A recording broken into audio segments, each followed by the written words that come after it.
সমস্যা নাই, আসতেছে। আমার ঘর পাই গেছে লই গা, স্যার আমি অনেক কষ্ট করে পানি বলে দিছি। বেঙ্গুলের আগুন, বেঙ্গুলের চাক ভাঙা গিয়ে আপনার আগুনটা ধরছে।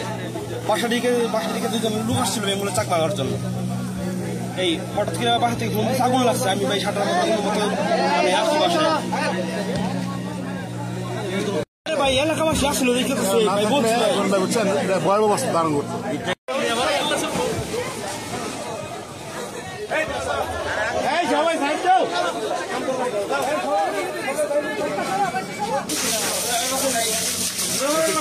কিভাবে লাগছে আগুনটা? ভীমরুলের চাক ভাঙতে যায়। আচ্ছা, মানে ওই আগুন দিয়ে ভীমরুলের চাক ভাঙতে গেছিল, ওইখান থেকে আগুনটা লাগছে না?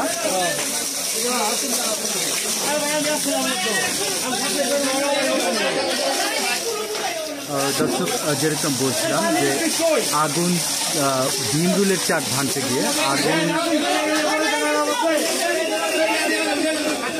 আগুন দিয়ে ভীমরুলের চাক ভাঙতে গিয়েই আজকের এই আগুনটার লেগেছে। এখানে অবশ্য ফায়ার সার্ভিস চলে এসেছে। একটি ঘর পুড়ে প্রায় পার্শ্ববর্তী ঘরে লাগার উপক্রম হয়েছে। আশা করা হচ্ছে অল্প কিছুক্ষণের মধ্যে পানিটা হয়তো দমকল বাহিনী এটা নিয়ন্ত্রণে নেওয়ার আপনাদের দেখতে পাচ্ছেন।